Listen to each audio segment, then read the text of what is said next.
Hello, fellow problem solvers. So today we're going to be doing a problem from the 2023 European Girls Math Olympiad, problem number 5. A very, very nice number theory. I invite you to try it out for at least 40 minutes, ideally 90, not more than 4 hours. If you'd like to go along with us, give this a go for the next 10 minutes. See if you can put some ideas out on paper. And now, without further ado, let us begin. So the first thing that we notice here is, okay, we have this, we have some k, we have this transformation from a number k that's written as as plus b, where b is strictly less than s, greater than or equal to 0, a is greater than or equal to 0. Where we go from this transformation to just flipping these around, bs plus a, this is our k prime, and we have this twisting operation that's applied again and again and again for some di's, okay, so we're just applying this iteratively. We get a new number. Now this one, what's it called? A might be bigger initially than s, so we might put some a's in the b, rewrite k prime, and then apply the operation again and again. And the question is, prove that we're going to get a 1 if and only if we have, okay, so this is interesting. Only when the initial thing that we're putting in has a remainder 1 or s modulo s squared minus 1. Now, what is the first question that you ask yourself when you see this? I know this was the first question that I asked myself as soon as I saw this problem. And that is just, why s squared minus 1? Like, this is s minus 1 times s plus 1. We don't have anything with respect to s here. What is special about this? For me, it was just immediate, okay, there must be some relationship here, or there could be at least. And the second question is, why 1 or s? With the emphasis on the or, right? Because it's usually like, this is kind of different than usual, right? You don't usually see an or. Like, how would you prove that it's either this or this? So that was interesting just to begin with. And what is sort of the first step that you would do here to begin this problem, to begin exploring this configuration? And I know for me, the answer was to, what's the problem solving principle we always apply? To play around with it. And in the interest of time, I actually played around with it beforehand. So let me actually show you what it means when I say play around with it. This is for s equals 5. What happens with the sequence? Right, so I have now a and b are the a and b that are used. S is the number, and we have the number n that we're iterating over, modulo s squared minus 1, modulo 24. And now, here's just like a preview of what I have. So if I put in a number that's 0 mod 24, I get this. I get zeros and zeros. If I put in a 1 modulo 24, I get 1, 5, 1, 5, 1, 5, and then it iterates again and again. It seems to be decreasing until it gets to a number less than 25. Again, I have the same thing with 2 and 10, 2, 10, 2, 10, 3, 15, 3, 15, 3, 15. Like, these now seem to be paired up. They seem to be decreasing. What else do we have? Okay, some of them just are paired with themselves. It seems like they are just alone. It's a 6. And okay, we have a 7. So we have something. Now, what I want to show by showing this to you, 8 is paired up with 16, 7, 11. And then, like, just what I really am interested in showing here is, like, we might even be able to come up with a pattern of how these are paired up. Because, okay, we first have a 0. Then a 1, 5, 2, 10, so a difference of 0, a difference of 4, a difference of 8, a difference of 3 and 15, which is a difference of 12, a difference of 16, and then again a difference of 0, then a difference of 4, a difference of 8, and you can see, like, maybe there's some pattern we can figure out here. And there seems to be a period here also, and the period is of size. Like, what is the period? Actually, is there a period? Now I'm beginning into question because, for example, I'd have 12 for 9, and then for 10 I'd have 16. Okay, but 16 would give me 26, which is 2 modulo 24. So is there periodicity? Is the sequence decreasing? Why am I showing you this? Just by playing around, but just by playing also just 5? I picked a fairly large number, but we could also play around with 2 as equals 2, 3, 4, with 6, figure something out. If I was competing, I'd probably play around with many different S's, and I'd write out everything here. I'd write out maybe different 2s, different 10s, modulo 24, just to see what does the problem sort of, what are the patterns? What exists as you play with the problem? What pops up? Because that is like, this is how you're coming up with ideas.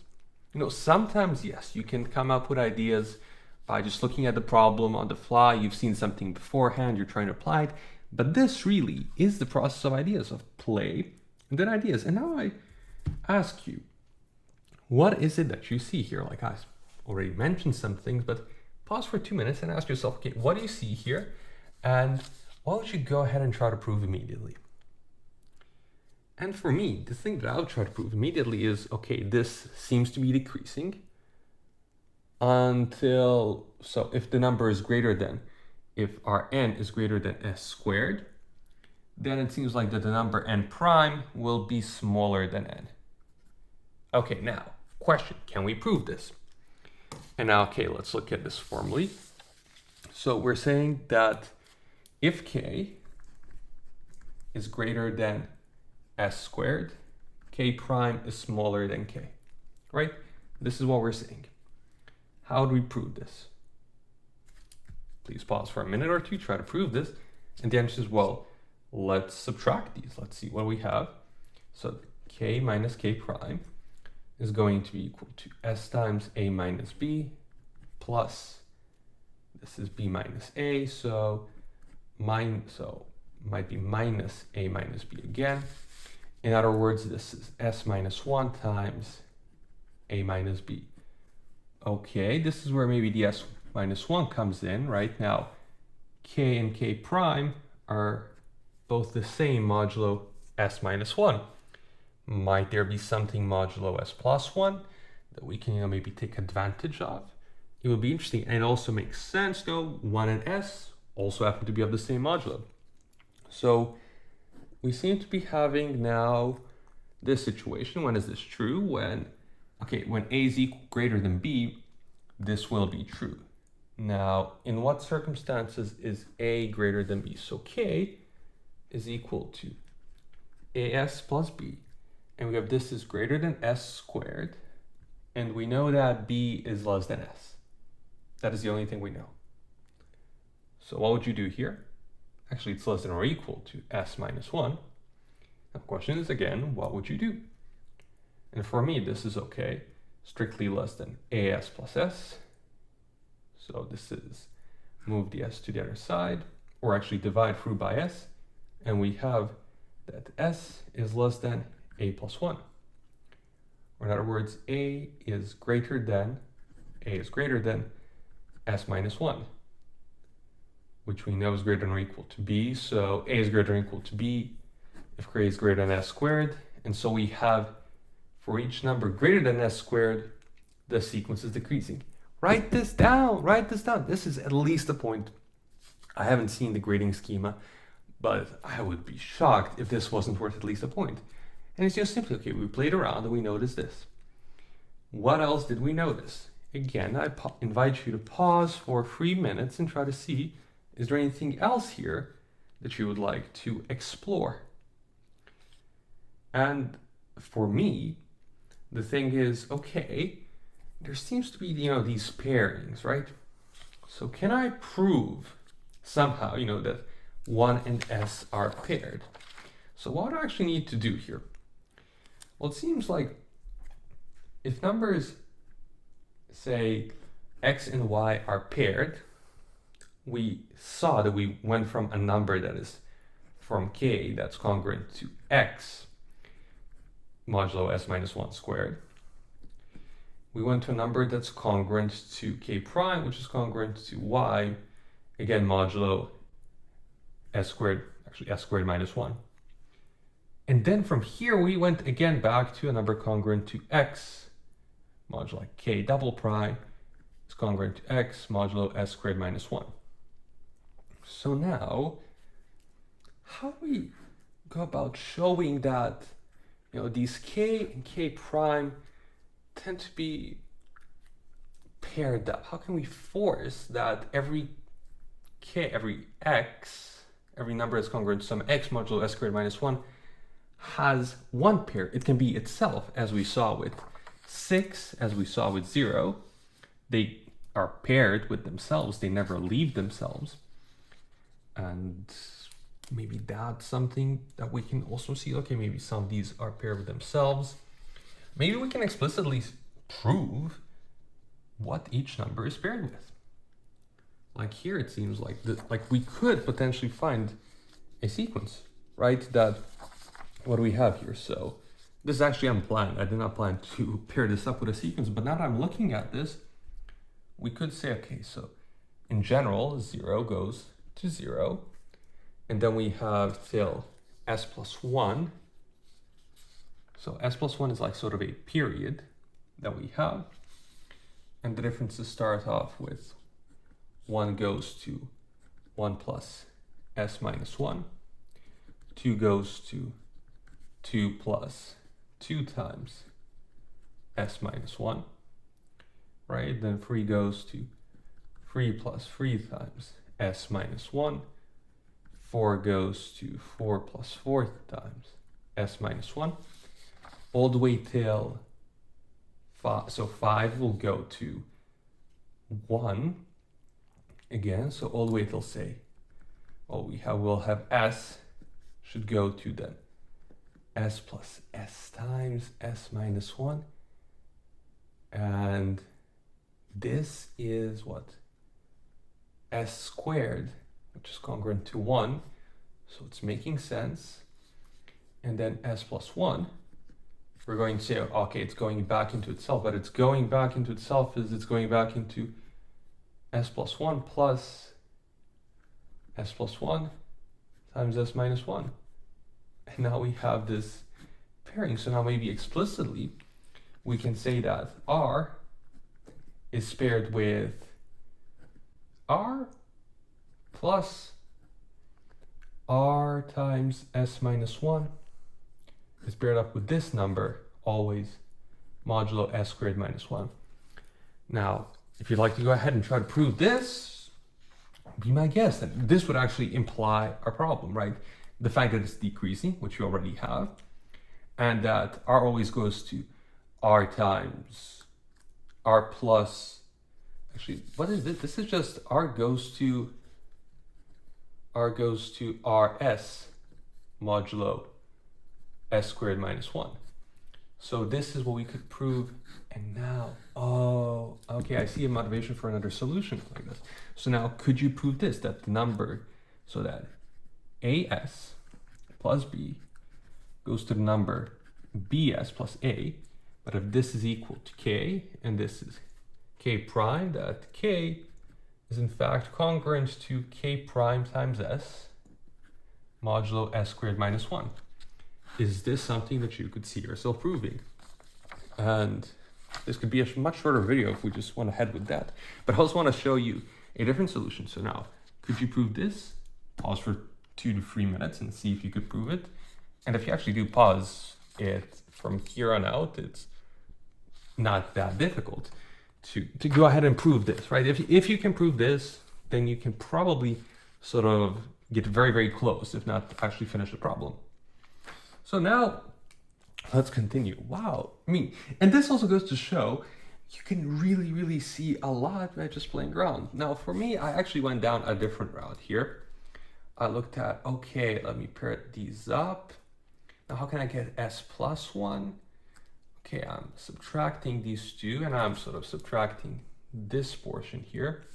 What happens if I add them together? And I just add them together to get an s plus 1 out. I saw, okay, so if I add them, I'll get k prime plus k is a plus b times s minus 1, s plus 1. And this is divisible by s plus 1. And now from here, it seems like, oh wait, s minus 1 divides this, s plus 1 divides this. S minus 1 and s plus 1 are kind of relatively prime-ish. So we just conclude here that their product, this times this, divides this times this, or the GCD of these two, which is at most 2. So s squared minus 1. Then must divide 2 times k squared minus k prime squared. Oh, and now we just have, squares, right? So now we see that it's paired up because for any number, for 1, the only other number that's a square modulo s squared minus 1 is s, right? This is the other solution to x squared is congruent to 1 modulo s squared minus 1, right? So this is the only other solution, and so we're done, right? So now we write up a solution and say, oh, we're done. Wrong. This is why it's also important to know where some ideas come from. What makes you think that there's only 2x which satisfy this? It's true for primes, but not in general. Namely, minus 1 also satisfies this. And this also is a very cool thing I want to show because it shows a different idea. And that is that now we combine this, right? And we think we have everything from these two, which I thought we had everything from these two when I combined them. But in fact, we don't. These two separately are stronger conditions than this one. Because if you plug in minus 1, right? Minus 1 modulo s squared minus 1. Minus 1 modulo, s squared minus 1. Both of these aren't satisfied.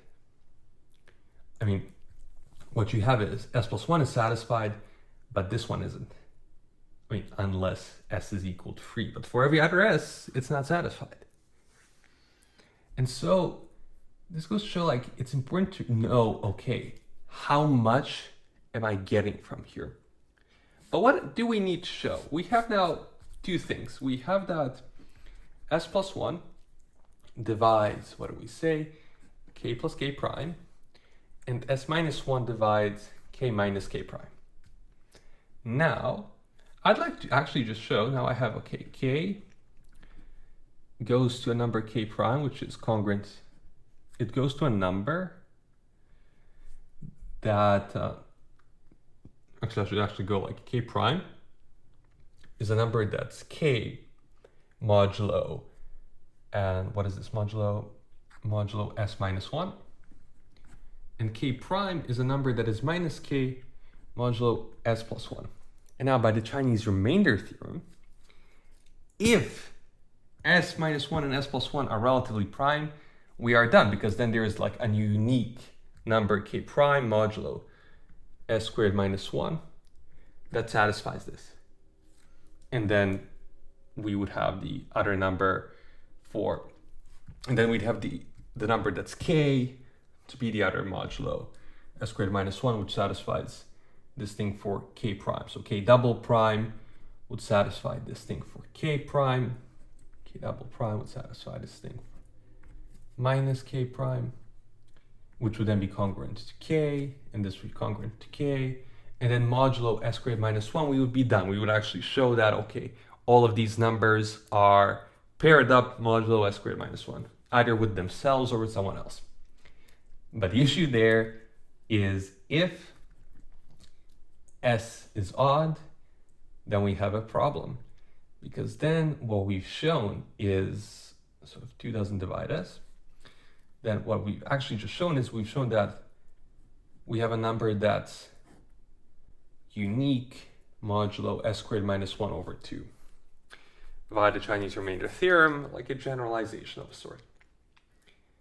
Now, this doesn't give us anything, so we need another way to show how pairs alternate. You could go down this route. I went down this route, and you might think, okay, maybe I can solve something like this. Maybe I can actually go ahead and prove that this is the case. I couldn't. And I think the thing to do in these sort of situations, when you get to a point where you seem a bit stuck or a bit confused, oh, should I go down this route? This seems a bit complicated. Sometimes it's very useful to take a step back and to think, okay, how could I approach this problem differently? Let me look back at what I had beforehand. Let me look at these are some pairs I played around with. Is there anything I can do there? These pairs are alternating, like this is the major thing that I want to prove. And now the way to go about proving it is, okay, we want to say that these pairs are alternating. Well, let's see what happens when we first have some number k is equal to as plus b, and say a is greater than s. Like this is going to be an interesting case. Or say a is going to be equal to ts plus some r, right? And then this number goes to the number bs plus a, which gets transformed into b plus t s plus r, right? And now r is less than or equal to s minus 1 and greater than or equal to 0. And t is greater than or equal to 0. So now this number moves to rs plus b plus d. And what do we want to show now? We want to show that these are paired up, right?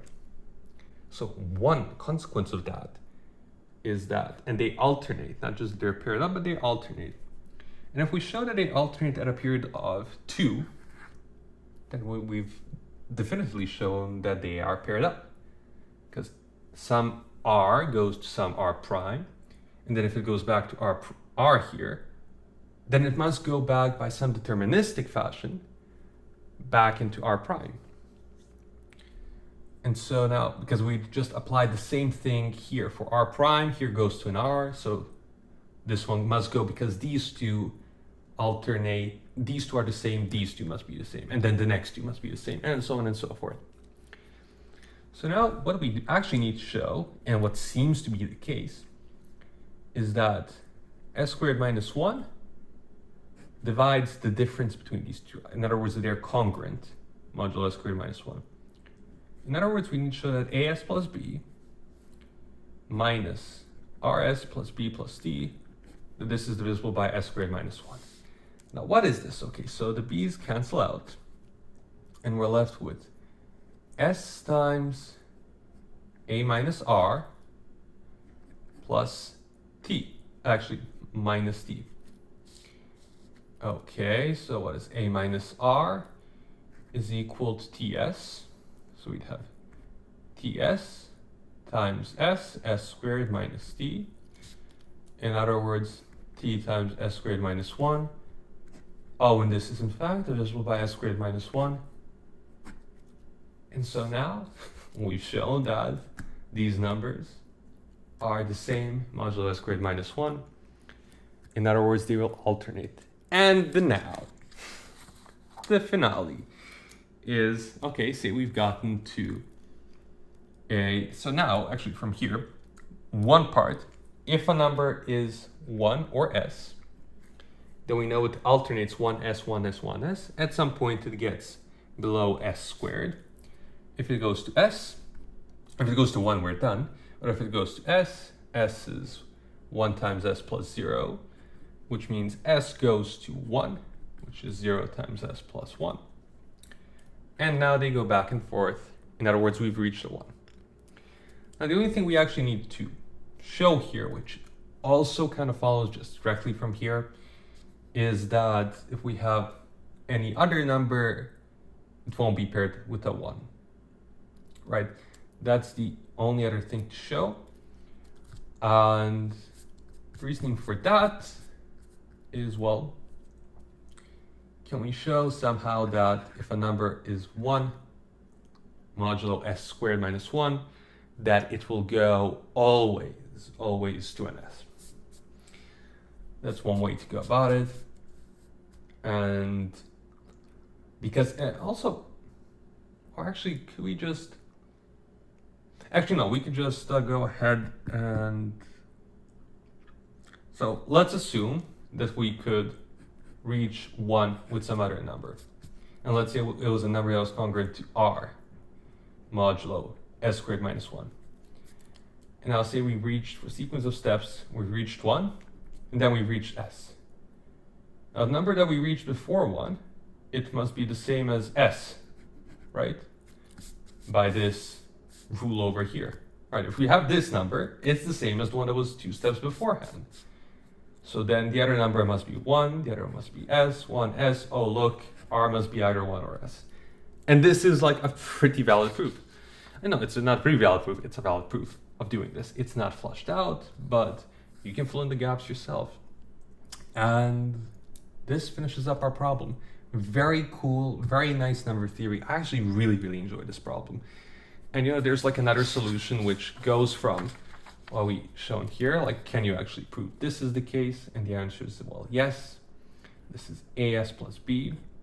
I want to show that this is congruent to S times BS plus A, modulo S squared minus 1, but this is S squared minus 1 times B plus SA, divisible by S squared minus 1, so we're left with this.